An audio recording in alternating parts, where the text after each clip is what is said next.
Good morning, students. Here, Neela ma'am from SKM Public School. Welcome you in online maths class during lockdown. Students, today I am going to teach you chapter number 8, that is comparing quantities. Comparing quantities. Chapter number 8, comparing quantities. Today we are going to solve some of the questions of exercise 8.2. In my previous video, I have taught you about ratio, terms of ratio in the simplest form, then comparison of ratios. So the ratio of the two quantities of the same kind and in the same unit is the fraction that one quantity is of the other. So the ratio A is to B is the fraction A upon B written as A is to B. Ratio sign is just two dots. Terms of ratio, then the two numbers that form the ratio are called its terms. The first term is called the antecedent and the second term is called the consequent. Suppose I have taken ratio A is to B. So A is the first term called the antecedent and the second term B is called the consequent. Then ratio in the simplest form, the ratio A is to B is said to be in the simplest form if highest common factor of both of the terms A and B is 1. Then in my previous video, I think, and yesterday's video, I have taught you about comparison of ratios also. When we want to compare two given ratios, then find the LCM of the denominators, multiply each fraction by the LCM, reduce if needed and get ratio. Today our topic is percentage. Okay, by a certain percentage we means that many hundreds. The word percent is derived from Latin phrase percentum, meaning per hundred. Percent is represented by this symbol. Yes, this is a symbol. Just slash and two negligible small circles are there. Some students they put just two dots in place of these negligible small circles. So dots should not be there.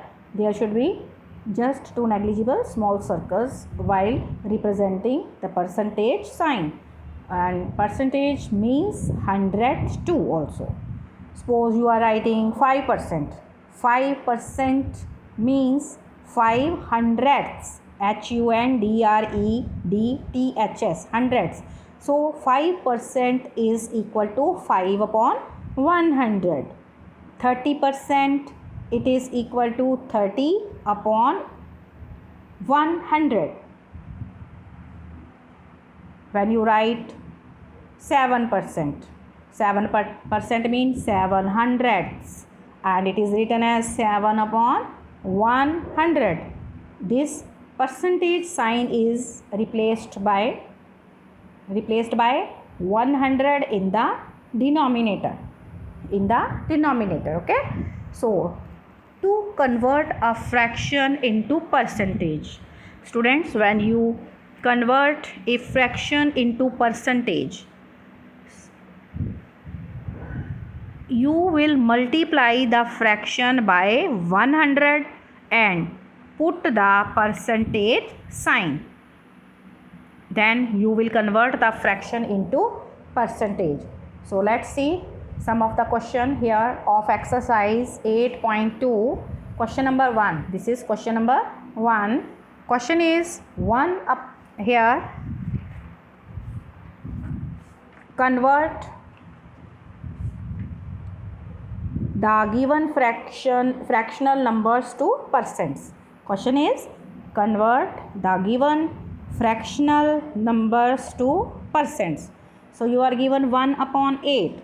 When this 1 upon 8 will be converted into percentage, naturally the denominator of this fraction 8 should be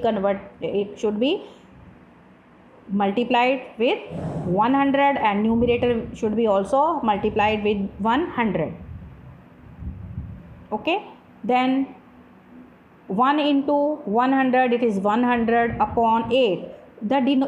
देखो बच्चों, जो denominator के साथ 8 के साथ जो 100 है वो किस में चेंज हो गया है? वो परसेंटेज साइन में। किस में चेंज हो गया? वो डिनोमिनेटर में जो 100 था 8 के साथ, वो किस में कन्वर्ट हो चुका है? परसेंटेज में। और now you are having 100 upon 8%, 100 upon 8%. Now this is improper fraction, and convert it into mixed fraction, or in decimal you will get it is, when 100 divided by 8 it is 12.5, and along with that percentage sign. Or you can just write 1 upon 8 multiplied by 100 percentage. Okay, just multiply the fraction by 100, और जैसे आप 1/8 को 100 से जब multiply करेंगे तो साथ ही साथ आपको क्या साइन लगाना पड़ेगा? परसेंटेज का। ठीक है, नहीं तो आप ऐसे कर सकते हो, या आप 1/8 इंटू 100 के साथ मल्टीप्लाई करके 1 को साथ में क्या कर सकते हो? 1% का साइन लगा सकते हो। तो बात तो वही होगी ना कि 100/8 आपके पास परसेंटेज साइन आ गया। परसेंटेज साइन तब आता है जब डिनोमिनेटर में क्या होता है? 100। क्या होता है? 100। So in this way you will convert the fraction into percentage. Now 5/4, 5/4 directly you can move from here. 5/4 इसको मल्टीप्लाई सीधा ही कर दीजिए। If you don't want to multiply it with the numerator by 100 and denominator 100, just take 5/4 multiplied by 100 along with that percentage sign, then simplify 4 1 जा 4, 4 25 जा 100, and then multiply 5 into 25, it is 125%. Okay, then 3/40, 3/40 again 3/40 directly multiply it with by 100, and along with that put percentage sign. Okay, then you will, when simplify you will get 15/2%. Okay, then 7.5% or 7 whole 1/2%. This is also very simple method. 3/40 that is equal to 3/40 into 100/100। Percentage का बेटा मतलब क्या है? Percentage means 100/100, 100/100। Then अब denominator के साथ जो 40 के साथ जो 100 था वो किस में कन्वर्ट हो चुका है? वो परसेंटेज सिंबल में कन्वर्ट हो चुका है, और 3 into 100 करके डिवाइड करेंगे आप 40 से, and along with that percentage sign you have to put. Then after simplification you will get 15/2%, that is equal to 7.5% or 7 whole 1/2%. Then question number 2, convert the given decimals fractions to percentage.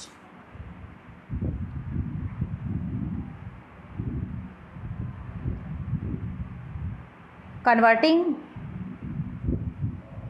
the decimal fraction to percents।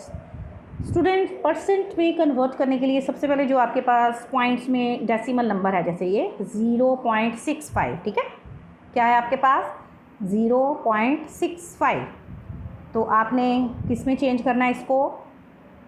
किस में करना है आपने बच्चों? Percentage में। किस में करना है? परसेंटेज में।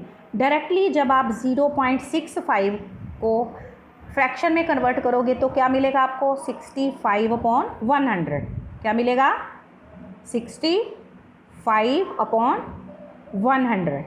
कितना मिलेगा?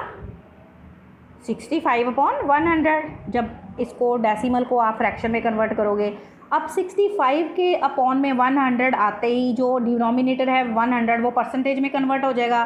तो फ्रैक्शन क्या, ये जो किस में ये चेंज होगी? ये 0.65 65% में। किस में कन्वर्ट होगी? 65% में। या डायरेक्टली आप यही फॉर्मूला यूज़ कर सकते हैं कि 0.65 को हमने परसेंटेज में कन्वर्ट करना है, तो न्यूमिनेटर और डिनोमिनेटर किससे मल्टीप्लाई होगा? 100 100 से। ठीक है, सो 0.65 को जब मल्टीप्लाई करेंगे 100 से, तो आपने मल्टीप्लिकेशन सीखी हुई है डेसिमल्स की, तो 0.65 and multiplied by 100, yes what will you gate, yes you will gate 65 ना, 65 अपॉन 100, देन 65%।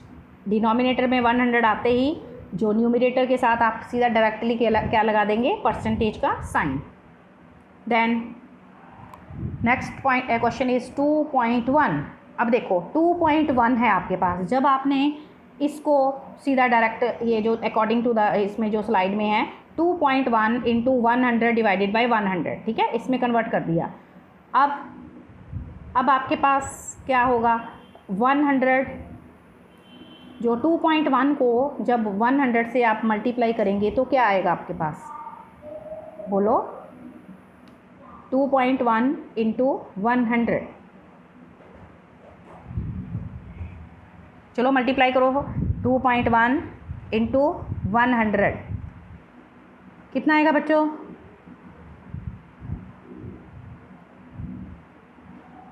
कैलकुलेट करेंगे आप, ठीक है। सो या डायरेक्टली आप ऐसे कर सकते हो 2.1 इंटू 100 डिवाइडेड बाय 100। अब 100 अपॉन 100, जैसे इसको 100% में कन्वर्ट कर दिया, 100% में कन्वर्ट कर दिया, और 2.1 अपॉन 2.1 को जब इसमें फ्रैक्शन में चेंज करोगे तो 21/10 आ गया। 21/10 इंटू 100% करते ही 0 से कट गया, then you are left with 210%। Directly आप ऐसे भी कर सकते हो कि 21/10 डेसिमल है ना ये, तो इसको जब फ्रैक्शन में चेंज करेंगे तो 21/10 इंटू 100% सीधा ही करेंगे तो क्या आएगा आपके पास, इंटू 100% करेंगे तो क्या आएगा आपके पास, 210%। देन 0.02 सी पार्ट में 0.02, जब इसको किससे मल्टीप्लाई किया जाएगा, सीधा इंटू 100% कर दिया जाए। आपको मैंने ये बताया कि जब भी आपने परसेंटेज में कन्वर्ट करना है किसी भी फ्रैक्शन को, तो क्या करना है, मल्टीप्लाई द फ्रैक्शन, जो भी आपको फ्रैक्शन दिया हुआ है उसको 100 से मल्टीप्लाई करना है और साथ में परसेंटेज का साइन लगाना है। तो 0.02 इंटू 100% करेंगे, फिर आपने इसको और फर्दर एक स्टेप में सॉल्व भी करना है। 0.02 तो ये फ्रैक्शन में जब चेंज करोगे तो 2/100 हो गया, 2/100 इंटू 100%, तो 100 कट गया, then you are left with 2%। Similarly 12.35 multiplied by, सीधा इसको 100 से मल्टीप्लाई कर दीजिए और साथ में परसेंटेज का साइन लगाना है आपको, ओके। सो 12.35 है, तो जब इसको आप किस में कन्वर्ट करेंगे,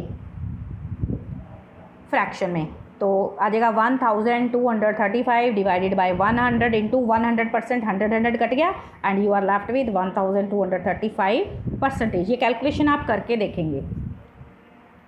आपने डेसिमल्स मल्टीप्लिकेशन भी सीखी हुई है, multiplication bye 10, 100, 1000 with decimals numbers.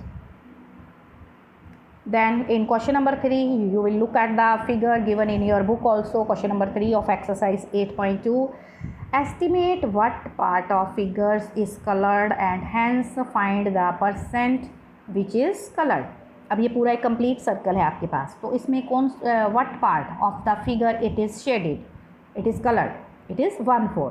In second figure it is total parts of the circle are 1, 2, 3, 4, 5 and only colored parts are 3, so fraction will be 3/5. In third figure this complete circle is divided into 8 equal parts, na 8 equal parts, and out of 8 equal parts 3 are shaded, so fractions will be written as 3/8. So let's convert this 1/4 into percentage. So 1/4 direct multiply it with 100 along with that percentage sign, or 1/4 it is 100/100 and 1 into 100 and 4 on the denominator and the denominator में जो 100 है ना बच्चों, वो percentage में convert कर देते हैं। किसमें कन्वर्ट कर देते हैं? अगर डिनोमिनेटर में 100 है तो उसको परसेंटेज में कन्वर्ट कर दिया जाता है। ओके, आप इस तरह भी कर सकते हैं या सीधा 1/4 को मल्टीप्लाई कर सकते हैं 100 के साथ और साथ में परसेंटेज का साइन भी लगा सकते हो। और 4 का जब रिसाइट करेंगे आप table till 25 you will gate 100 and so answer will be here 25%, 25%. Okay, answer will be 25%. Then question number 4. Find 15% of 250. So बच्चों जो 15% है हम उसको कैसे लिख सकते हैं? 15/100 ऑफ का मतलब मल्टीप्लाई 15/100 मल्टीप्लाइड बाय 250। ऑफ की जगह हम क्या लगाते हैं? साइन मल्टीप्लाई का। अगर मैंने पहले भी बताया आपको कि कोई भी नंबर है, मान लो 35 है, 35% है, उसके साथ में परसेंटेज का साइन है, सो 35/100 लिखा जाएगा। वो क्या लिखा जाएगा? 35/100। सो 15% है तो क्या लिखा जाएगा? 15/100। In place of you will put multiply sign and next number it is 250. When you will simplify you will get it 75/2 and convert this fraction into decimal, that is 37.5, you will get it. Then 1% of 1 hour. You know, in 1 hour how many minutes are there? There are 60 minutes in an hour, na? So 1% of 1 hour means 1% of 60 minutes. So 1% will be written as 1/100 of means multiply into 60 minutes. When you will simplify, simplify 0 with 0, then 6 and 10, 2 3s are 6, 2 5s are 10, 3/5 minutes.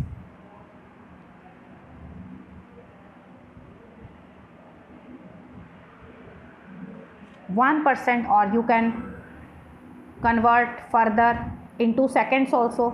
Minutes, 3/5 minutes you have got answer in minutes, and these minutes can be further converted into seconds because in 1 minute there are 60 seconds.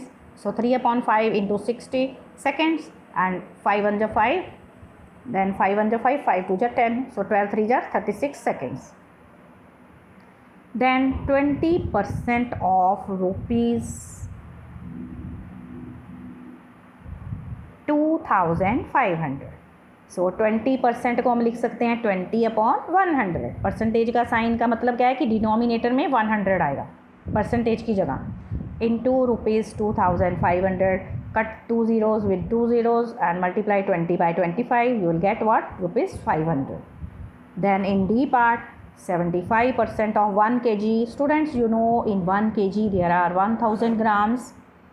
Yes, do you remember? In 1 kilogram there are 1000 grams. So 75% of 1000 grams, then 75% can be written as 75/100 into 1000. Because you know ki this symbol is 3 dots is symbol for because. Okay, in the bracket 3 dots are there na, so this is because 1 kg is equal to 1000 grams. Then question number 5, find the value, find the whole quantity. Find the whole quantity if 5% of it means कि whole quantity, कौन सी whole quantity है कि जिसका 5% क्या हो जाता है? 600. So हमें quantity नहीं पता, so let's the required whole quantity be x. हमें क्वांटिटी नहीं पता तो क्वांटिटी क्या बना दी हमने? x. क्या मान ली? हमें नहीं पता कि वो एक पर्टिकुलर जो होल नंबर है, होल क्वांटिटी है, वो क्या है। सो वो हमने एज्यूम कर लिया कि वो x है। सो 5% ऑफ x किसके इक्वल है? वो 600 के। किसके इक्वल है ये? 600 के। सो 5% ऑफ इट की जगह के हमने क्या यूज़ किया है? होल क्वांटिटी जो हमने x मानी है। Is equal to 600. सो 5% की जगह हम क्या लिख सकते हैं, 5/100 of means multiply x is equal to 600. अब x लेफ्ट हैंड साइड में ही रहेगा और 5/100 जो है ट्रांसपोज होगा 100 600 के साथ मल्टीप्लाई होगा और क्या होगा 5 कहाँ जाएगा, डिनोमिनेटर में, राइट साइड में जब ट्रांसपोज करेंगे. जो मल्टीप्लाइड है वो डिवाइड होता है और जो डिवाइडेड है वो मल्टीप्लाई होता है न्यूमिनेटर के साथ जब उसको ट्रांसपोज करते हैं. सो जब सब सिंप्लीफाई करेंगे इसको 5 1 जा 5, 5 20 जा 100 and then multiply 600 by 20, what will you get, 12,000. So means कि the required whole quantity is 12,000. जब आप खुद निकालोगे ये क्वेश्चंस को, जैसे आप 5% ऑफ 12,000 निकालेंगे, जब क्वांटिटी हमें पता चल गई कि x की जगह क्या है 12,000, हमारा आंसर आ गया. अब आप आंसर को जब वेरीफाई भी करना चाहते हो तो आप 5% ऑफ 12,000 निकाल लीजिए. 5/100 मल्टीप्लाइड बाय 12,000 तो आपको आंसर क्या आएगा, 600. तो वो तो हमें दिया हुआ आंसर है ना कि 5% किसी क्वांटिटी का, कि जो कौन सी है यहाँ पर 12,000 कि 5% जो है 12,000 का वो कितना होगा, 600. So that is 600. Similarly you will do other parts of this question number 5. In question number 6, convert given percents to decimal fractions and also the fraction in the simplest form. जैसे 25% है 6 क्वेश्चन में, 25% है तो इसको कैसे लिखा जाएगा, इसको डेसिमल फ्रैक्शन में लिखना है. 25/100 हो गया, फ्रैक्शन में कैसे हो गया 25/100. अब इसको डेसिमल में जब कन्वर्ट करेंगे 25/100 को तो कैसे लिखा जाएगा, वो 0.25. क्या लिखा जाएगा वो 0.25. So your today homework is exercise 8.2 question number 1 to 6 complete in your notebook and the language problem 7, 8, 9, 10 I will make video for this also. And your work is exercise 8.2, do question number 1 to 6. Thank you students. Presented by Mrs. Neelam Chen. Students, stay alert, stay healthy, mask yourself. Thank you. God bless all of us.